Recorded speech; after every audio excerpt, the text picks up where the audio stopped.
ऐसे सारे कार्यकर्ताओं का प्रतीकात्मक यहाँ के ऊपर सम्मान किया गया है। बहुत से कार्यकर्ता आए हुए हैं, लगभग ऐसे 200 लोगों की सूची हम लोगों के पास में है। लेकिन आज चूंकि मौसम सुबह से थोड़ा साथ नहीं दिया था, तो इसलिए उस कार्यक्रम को थोड़ा शॉर्ट में किया है। तो ऐसे सभी कार्यकर्ताओं के अभी यहाँ के ऊपर हम लोग बाद में तो बनवारी लाल जी के जो पुत्र हैं अमित जी, उनके पौत्र हैं नयन जी, ये दोनों लोग अगर कुछ लोग यहाँ छूट भी जाएंगे तो इनका सम्मान नहीं होगा, तो घर घर जाकर सम्मान करेंगे। मैं क्षमा मांगता हूं कि सही में हम लोग भी सही आकलन कर नहीं पाए और उस हिसाब से व्यवस्था यहां कम पड़ गई।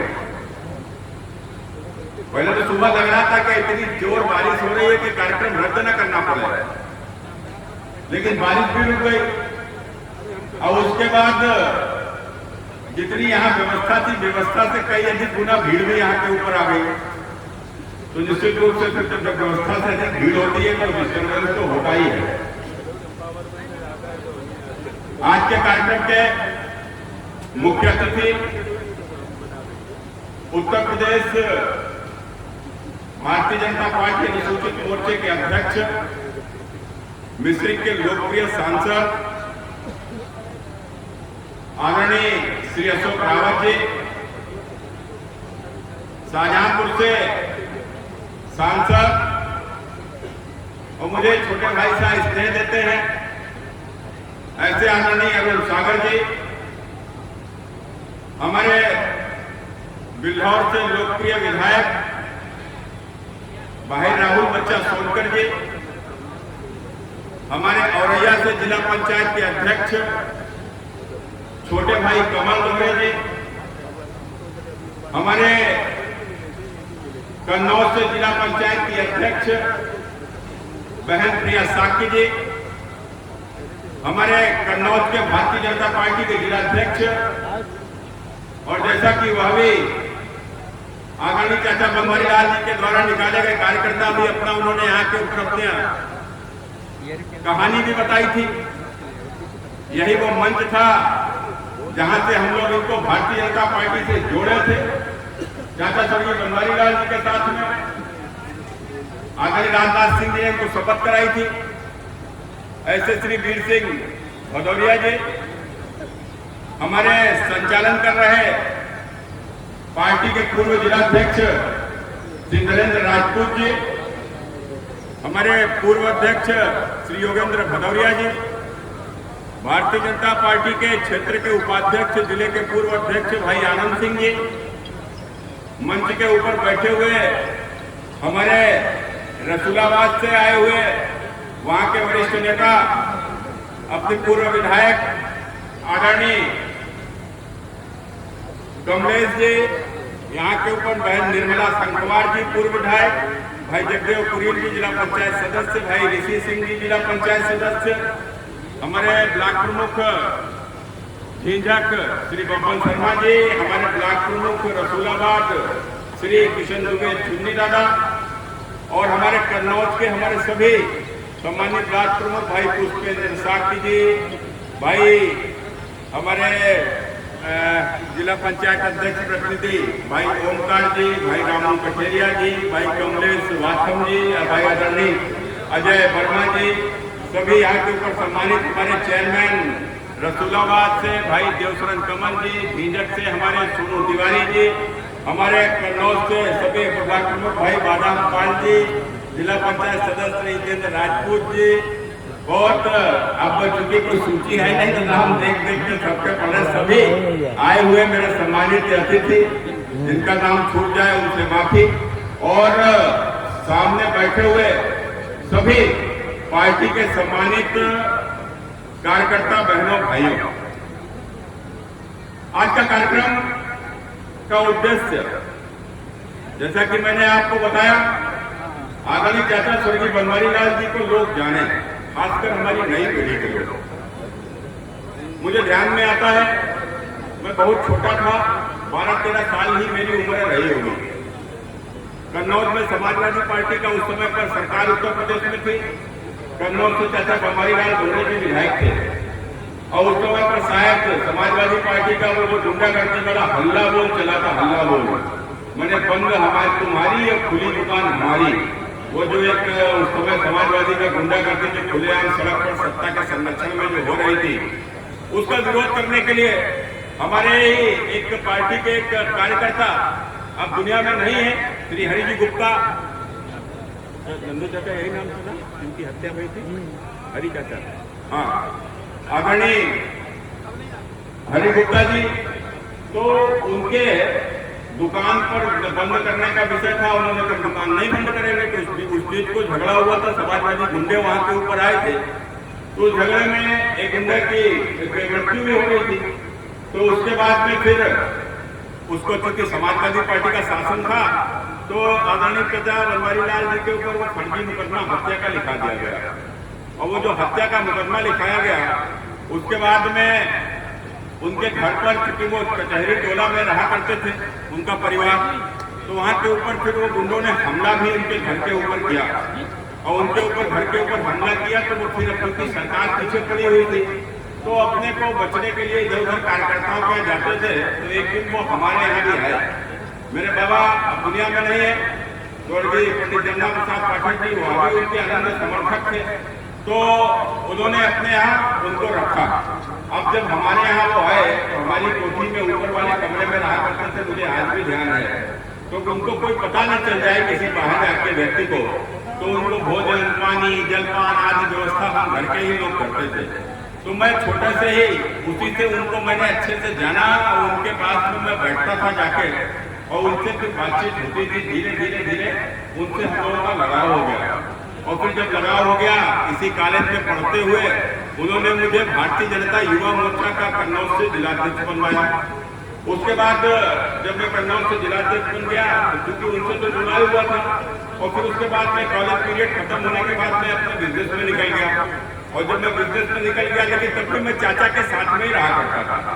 मुझे आज भी ध्यान है 2004 में जो भारतीय जनता पार्टी के वो कन्नौज के जिलाध्यक्ष थे, जो कन्नौज के भारतीय जनता पार्टी में जिलाध्यक्ष थे, तो एक बार बाबू कल्याण सिंह जी उस समय राष्ट्रीय उपाध्यक्ष भारतीय जनता पार्टी के थे, और उत्तर प्रदेश से वो चुनाव प्रभारी थे लोकसभा 2004 के चुनाव के।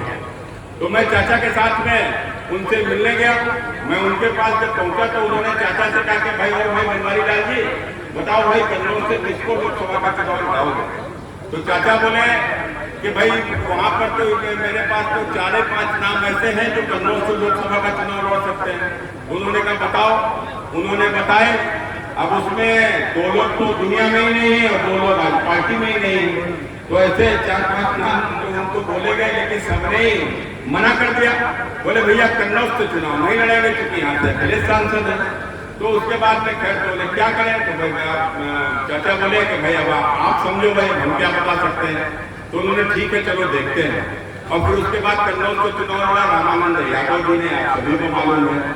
उसी चुनाव में हमारे कार्यकर्ता नीरज मिश्रा, जिनके भाई अभी यहाँ के ऊपर मनीष मिश्रा जी हैं और पार्टी के हमारे जिले के उपाध्यक्ष भी हैं, उसकी उस चुनाव में हत्या होती है।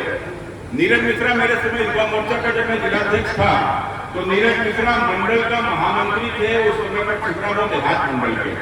तो मुझे ध्यान में आता है कि चूंकि वो कार्यकर्ता, जो कोई कार्यकर्ता आपके साथ रहा हो, आपका साथ काम किया हो, उसकी यदि हत्या हो जाए, हालांकि मैं उस चुनाव में बहुत सक्रिय नहीं था, लेकिन फिर भी जब उसकी हत्या हुई, तो हत्या होने का दर्द जरूर मैंने भी महसूस किया। लेकिन उसके बाद फिर अब जैसे जैसे स्थितियां बढ़ी, 2006 आई, तो मैं तो अपना बिजनेस में ही था, राजनीति से बहुत ज्यादा मुझे लेना देना था नहीं, बस केवल चाचा का सपोर्ट करता था, तो उनके साथ रहता था जब कभी भी, उसके अलावा मेरा राजनीति से कोई लेना देना नहीं था। लेकिन फिर 2006 में मुझे ध्यान है कि चाचा ने एक दिन हमसे कहा, बोले भैया, हमने हाँ, बोले भैया यार तुम जिलाध्यक्ष बन जाओ, हमें चुनाव लड़ गए। तो हमने चाचा जैसे आप समझो और कुछ देर तुम्हें रहो, क्योंकि चुनाव होना नहीं है, तो तुम अध्यक्ष रही हो, ठीक रही। तो हमने चाचा जैसे उचित समझो निकल लो, तो उन्होंने हमें जिलाध्यक्ष बनवाया उस समय के ऊपर। और फिर जब मैं जिलाध्यक्ष यहाँ के ऊपर बना, तो उसके बाद में पार्टी के लिए चुनाव में काम किया, काफी काम किया। तो उसके बाद में फिर चाचा और श्री त्रिपाठी जी उस समय पर हमारे नेता थे, तो उन्होंने उस समय के ऊपर कहा कि उन्हें लला साहब के बाद बोले लला अब तुम्हें दोबारा अध्यक्ष तुम्हें चुने, तुम्हें ठीक रहे हो। तो हमने कहा कि तो चाचा ने भी कहा, बोले नहीं भैया तुम अध्यक्ष गीले बन जाओ कि कम से कम अब ये जो पुराने लोग अब आज समाजवादी पार्टी आने के बाद जो पुराने लोग नहीं रहे, बहुत लोग समाजवादी पार्टी में चले गए, तो कम से कम तुम नए लड़के हो, तुम्हारे साथ नए लड़के जुड़ेंगे तो ये पार्टी आगे खड़ी होगी, पार्टी आगे बढ़ेगी। तो इस सोच के साथ तो हमने चाचा एक शर्त पे हम अध्यक्ष दोबारा बनेंगे। बोले कहा, हमने कहा चाचा 2004 में नीरज मिश्रा की हत्या हुई और अखिलेश के खिलाफ तू लड़ने को ही नहीं तैयार था, और उसके बाद जिस प्रकार से कन्नौज का खासकर सांप्रदायिकरण हो रहा था, मुझे कहने में कोई संकोच नहीं है, जिस प्रकार से यहाँ जिहादी कट्टरपंथी तत्वों को संरक्षण समाजवादी पार्टी को दे रही थी, एक इस्लामिक गुंडागर्दी जिस प्रकार से यहाँ के ऊपर बढ़ रही थी, मैंने उसी दिन तय किया, मैंने चाचा यहाँ अखिलेश यादव के खिलाफ मैं चुनाव लड़ूंगा, यदि आप लड़ाओगे तो मैं अध्यक्ष बनूंगा, और मैं क्योंकि मैं अगर अपना व्यापार अपना बिजनेस छोड़ कर आऊंगा तो मैं फालतू के लिए नहीं आऊंगा, यदि आप मुझे चुनाव लड़ाओगे तो मैं चुनाव लड़ूंगा। तो चाचा ने सोची अरे ठीक है यार, तो मैं लड़वाई तो मैं तैयार, तो चलो लड़ाओ, ये अपना खर्च करिए। तो खैर उन्होंने मुझे वहां के ऊपर पार्टी का अध्यक्ष बनवा दिया, और पार्टी का अध्यक्ष बनवा दिया। फिर 2009 आई, तो 2009 में मुझे लोकसभा की टिकट मिले।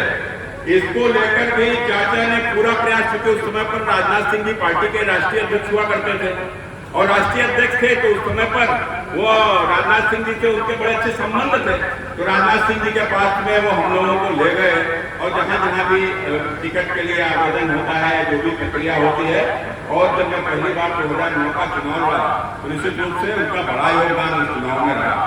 उस समय तक धीरे धीरे जिस प्रकार से, क्योंकि वही संरक्षक थे, वही बताते थे, चलाते थे, फिर धीरे धीरे फिर 2009 का चुनाव का जो परिणाम होना था हुआ।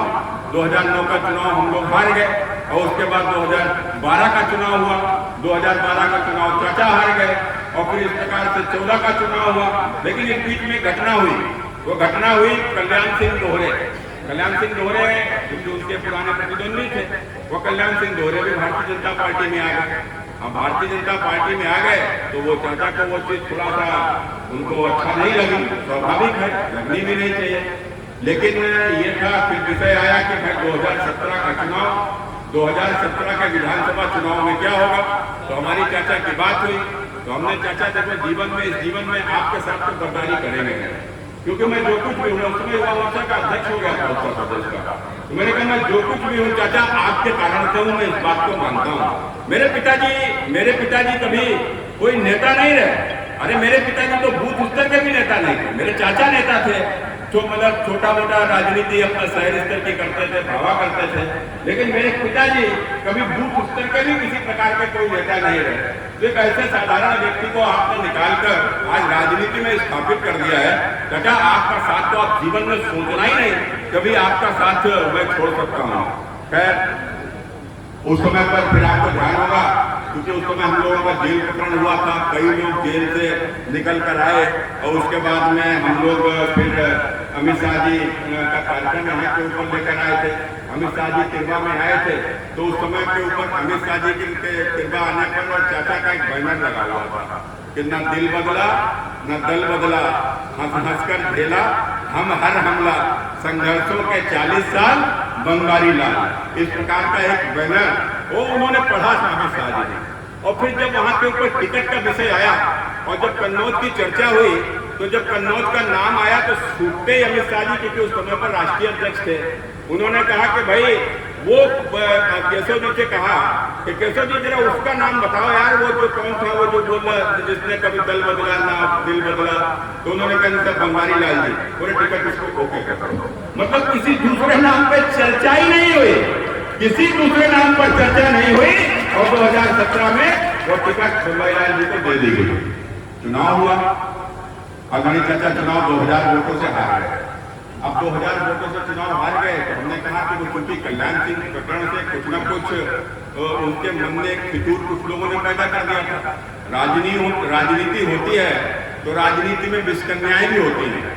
पुराने जमाने में होती थी निष्कन्याएं, एक निष्कन्या भेज दी जाती थी और वह दूसरे राजा को पूरा स्वाहा करके नष्ट ही कर देते थे। वैसे ही आज राजनीति में लोग होते हैं, लोग प्लांट किए जाते हैं। आपके साथ आज प्लांट किया जाएगा, 20 साल बाद आएगा नतीजा, 25 साल बाद आएगा, 10 साल बाद आएगा। तो ऐसे कुछ लोग चाचा के साथ वो प्लांट हो गए। अब जब वो प्लांट हो गए तो उन्होंने धीरज से कि चाचा जो चुनाव जो है सुब्रत पाठक ने कराई दो। अरे यार हमने माला खुद ही हारे बैठे, हम क्या हारे भाई? हमने भारतीय जनता पार्टी मेरी माँ है, यह भारतीय जनता पार्टी मेरी माँ है। आज मैं जो कुछ भी हूँ भारतीय जनता पार्टी के कारण से हूँ। मैं मुलायम सिंह का बेटा नहीं हूँ, मैं राजीव गांधी सोनिया गांधी का बेटा नहीं हूँ। मैं आज जो कुछ भी हूँ भारतीय जनता पार्टी के कार्यकर्ता के कारण से हूँ। कभी सवाल पैदा नहीं होता कि कोई अपनी माँ से गद्दारी कर दे, कोई माँ का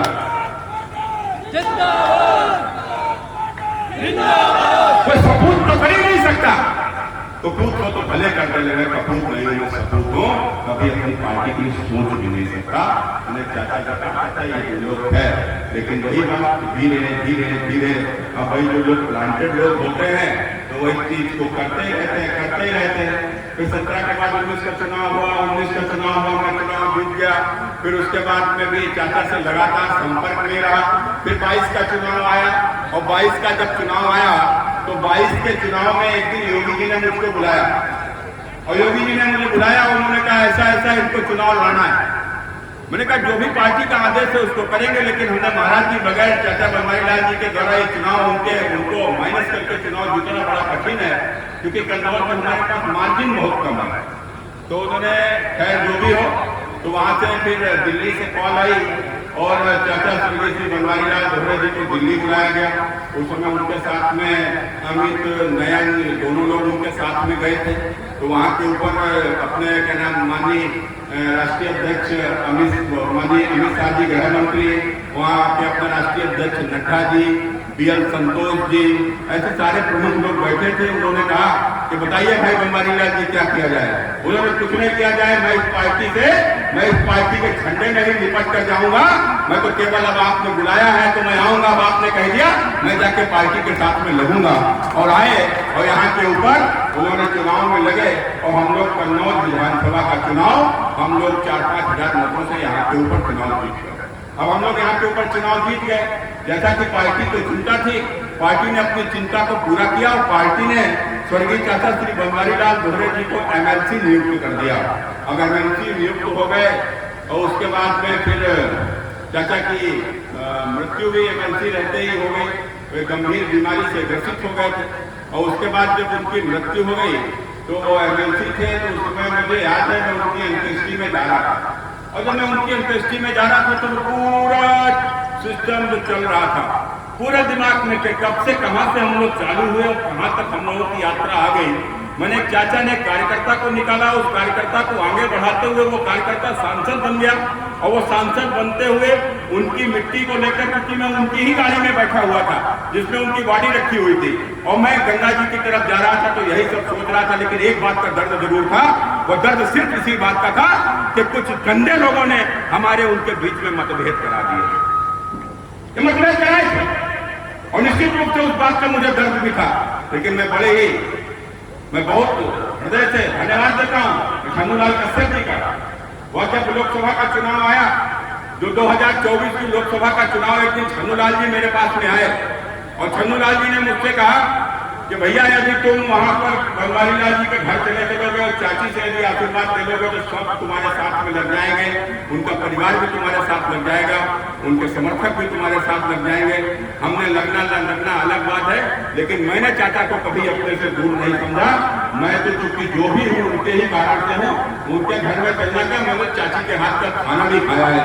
मैं तो उनके घर जाऊंगा, उनसे जरूर आशीर्वाद दूंगा। और मैं उनके घर गया, चाचा के फोटो के नीचे उन्होंने मुझे आशीर्वाद दिया और जब उन्होंने मुझे आशीर्वाद दिया पूरा परिवार मेरे साथ लगा। कि चुनाव हार जीत, चुनाव में दो ही पहलू होते हैं। ठीक है, चुनाव हम लोग हार गए, जो भी परिस्थिति रही हो, जो भी कारण रहे हो, लेकिन निश्चित रूप से एक पार्टी का कार्यकर्ता, निष्ठावान समर्पित कार्यकर्ता पार्टी के साथ खड़ा रहा और पार्टी के साथ खड़ा रहा और विपरीत परिस्थितियों में पार्टी को 5.5 लाख वोट आप सबने दिलाने का काम किया। हम सब लोग मिलकर वहां के ऊपर चुनाव में जो भी परिणाम हुआ उसको सहर्ष से स्वीकार किए। लेकिन उसके बाद में मैं जब चाचा के घर गया था तो मैंने उसी दिन कहा था, मैंने कहा चाची आप चिंता नहीं करना, मैं आज से आपसे इस बात को कह रहा हूं कि चाचा ने जिस प्रकार से मेरे ऊपर हाथ रख के मुझे आगे बढ़ाया, चाची आज से मेरा हाथ आपके इन दोनों पुत्रों के ऊपर है। आपके परिवार में जो राजनीति करते हैं इनके ऊपर मेरा हाथ आज से है। आप चाची इस बात को विश्वास रखो। उसके दिमाग से मैं चलाया और उसके बाद से फिर आपने देखा कि तमाम चूंकि हमारी अपनी व्यस्तता और उसके बाद फिर पार्टी का काम, और फिर मैंने बिहार चला गया, बिहार से बंगाल चला गया, और 4-5 महीने बाद वहां से जब कई महीने बाद जब लौटा तो उसके बाद में एक दिन मेरे पास ये दोनों लोग आए, और ये जब दोनों लोग आए तो इन्होंने इस बात को कहा, इन्होंने कहा कि हम लोगों को इस बार पार्टी में पदाधिकारी भी नहीं बनाया गया है। निश्चित रूप से कष्टप्रिय बात है। श्री बनवारी लाल जी का जिस प्रकार से भाजपा में समर्पण रहा, यदि उनके पुत्र को, उनके परिवार से किसी व्यक्ति को यदि पार्टी संगठन में जगह नहीं देती है तो फिर यह अच्छी बात नहीं है। ऐसा क्यों हुआ तो विचार के योग्य है, निश्चित रूप से विचार के योग्य है। और उसके बाद इन्होंने कहा कि चाचा जिस प्रकार से कन्नौज के 4 पुराने नेता हुए, 4 पुराने नेता कौन हुए? स्वर्गीय दयाराम साक्य, और कौन हुए हैं? स्वर्गीय ब्रह्मदत्त द्विवेदी, और हुए हैं स्वर्गीय राम प्रकाश त्रिपाठी, और हुए हैं अपने स्वर्गीय बनवारी लाल दोहरे। आज स्वर्गीय दयाराम साक्य जी की विरासत, राजनीतिक विरासत उनका परिवार आगे बढ़ा रहा है। उनका परिवार उनकी राजनीतिक विरासत को आगे बढ़ा रहा है। उनका बेटा सुशील साक्य विधायक है। ब्रह्मदत्त द्विवेदी जी की विरासत उनका परिवार आगे बढ़ा रहा है। उनका बेटा सुनील दत्त द्विवेदी और उनका भतीजा यहाँ से विधायक है, MLC है प्रांशु दत्त द्विवेदी जी। और उसी प्रकार से शिवरामों से राम प्रकाश त्रिपाठी जी की विरासत उनकी बेटी अर्चना पांडे आगे बढ़ा रही है, वहां से विधायक है। हमारी विरासत, हमारे पिताजी की विरासत का क्या होगा? हमने कहा हमें तुम चिंता नहीं करो, तुम्हारे पिताजी की विरासत हम कार्यकर्ता आगे बढ़ाएंगे, हम सब कार्यकर्ता तुम्हारे पिताजी के साथ खड़े हो जाएंगे। हम उनके निकाले हुए कार्यकर्ता हैं। तुम्हारे पिताजी की विरासत की चिंता उनका परिवार नहीं करेगा, तुम्हारे पिताजी की विरासत की चिंता उनका एक कार्यकर्ता परिवार करेगा। और मित्रों यह सब दिखाई भी पड़ रहा है, यह सब दिखाई भी पड़ रहा है। आज इतनी विषम परिस्थितियों में अपने नेता को यहाँ के ऊपर श्रद्धांजलि अर्पित करने के लिए आप लोग आए हैं। यह कोई छोटी बात नहीं है, यह बहुत बड़ी बात है। इसलिए मैं इस बात को कहता हुआ, और मैंने उस दिन इस बात को कहा और उसके बाद से आप सब लोग देख ही रहे हो।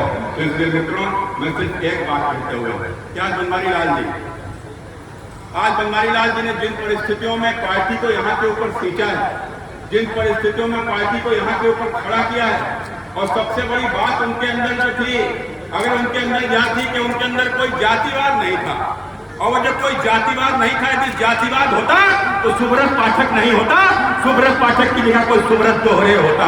मित्रों याद रखना, याद उस व्यक्ति के अंदर कोई जातीयता नहीं थी। उन्होंने कभी जात के लिए राजनीति नहीं की, उन्होंने पार्टी के लिए राजनीति की। और यही कारण है कि मैं भी आज जब कहता था, मैं बाहर से आ रहा था, एक कार्यकर्ता नारा लगा रहा था कि ब्राह्मण शिरोमणि। मैंने कहा भैया मुझे ब्राह्मण नहीं बोला जाता, मुझे हिंदू बोला जाता है, और मुझे वही अच्छा लगता है, मुझे वही अच्छा लगता है। यह सीख यदि किसी ने सिखाई है तो आदरणीय चाचा बनवारी लाल दोहरे जी ने सिखाई है। इससे मित्रों हमारी जाति क्या है? हमारी जाति भाजपा है, इसके अलावा हमारी कोई जाति नहीं है। हमारे भाजपा में काम करने वाला एक कार्यकर्ता, यही हमारी जाति है, यही हमारा परिवार है, और इसको ही मैं जाति मानता हूँ, इसको ही अब परिवार मानता हूँ। तो यह सीख आदरणीय बनवारी लाल जी ने दी है। इसलिए एक ऐसी शख्सियत जिसने इस भारतीय जनता पार्टी की महान विरासत के वो वाहक रहे हैं, और वह वाहक रहे हैं, उनको हम याद करें, आने वाली पीढ़ियां याद करें, हमारे बाद हमारे घर में भी लोग उनको जाने। इसलिए मित्रों आज यह कार्यक्रम हमने तैयार किया है कि मैं तो बनवारी लाल जी को जानता हूँ, लेकिन मेरा बेटा उनको क्या ही जानता है। अरे मेरा बेटा उनको कैसे जानेगा? मेरा बेटा उनको ऐसे ही जानेगा कि इस प्रकार से कार्यक्रमों में जब आएगा, उनके बारे में सुनेगा, उनके संघर्षों को समझेगा, उनके संघर्षों को परिचय करेगा कि किन परिस्थितियों में भी वो भाजपा का झंडा उठाकर चलते रहे, किन विषम परिस्थितियों में भी कभी किसी लोभ लालच में नहीं आए, और अंतिम समय भाजपा के झंडे में लिपट कर गए, यह वास्तव में एक बहुत ही प्रशंसनीय किरदार है। तो नई पीढ़ी को समझेगी तो समझ में आएगा यह भाजपा क्या है। वो 11 लोगों से शुरू हुआ वह राजनीतिक दल जो केवल एक पार्क में 11 लोगों की बैठक हुई थी, वह राजनीतिक दल आज दुनिया का सबसे बड़ा राजनीतिक दल बन गया है। तीसरी बार अपना प्रधानमंत्री नरेंद्र मोदी के रूप में लगातार दिल्ली में बनाया है और एक के बाद एक राज्य जीतते हुए बंगाल में भी जिसने कब्जा कर लिया है, वह भारतीय जनता पार्टी का इतना विशाल संगठन जो खड़ा हुआ है। तो स्वर्गीय चाचा बनवारी लाल भुर्रे जैसे अनेकों विरासत उसमें सुहा हुई है, अनेकों जीवन कुर्बान हुए हैं, अनेकों लोगों ने अपने प्राणों के बलिदान दिए हैं, तब भारतीय जनता पार्टी यहाँ तक पहुंची है। इसलिए मैं आप सबसे आज यही प्रार्थना करते हुए कि बनवारी लाल जी ऐसे समय पर चले गए कि अपने परिवार को कोई अपनी राजनीतिक विरासत दे ही नहीं पाए, दे ही नहीं सकते थे। दे भी कहां से देते जब जीवन भर काम करते हुए बढ़ाया मेरे जैसे कार्यकर्ता को, जो उनके परिवार का ही नहीं था, तो अपने परिवार को कहां से आगे बढ़ाते? अपने परिवार को आगे बढ़ाने का उनके पास तो समय ही नहीं रहा और जब सोचते तब तो दुनिया से ही विदा हो गए। तो इसलिए आज भले ही बनवारी लाल जी नहीं है, अपने परिवार के ऊपर उनका हाथ नहीं है, लेकिन आज उनकी अनुपस्थिति में हम सब लोग उनके परिवार के साथ में हैं। हम सबको उनके परिवार को उसी प्रकार से आशीर्वाद देना है, हम सबको उनके परिवार को उसी प्रकार से संबल देना है कि जिस प्रकार से हम बनवारी लाल जी के साथ खड़े रहे, जिस प्रकार से बनवारी लाल भाजपा के साथ खड़े रहे, उसी प्रकार से हम एक कार्यकर्ता इस परिवार के साथ खड़ा रहेगा, इस परिवार के साथ खड़ा रहेगा। यह संकल्प लेकर हम मित्रों यहाँ से जाएंगे। इसलिए मैं यही सब कहते हुए मैं आग्रह करूंगा कि आज इस कार्यक्रम में आए हुए सभी सम्मानित अतिथियों का, आज हमारे नयन भाई और हमारे अमित भाई, आप दोनों लोग भी 2 मिनट आप सभी का हृदय से आभार व्यक्त करिए और इस कार्यक्रम के समापन की घोषणा के लिए बहुत बहुत धन्यवाद।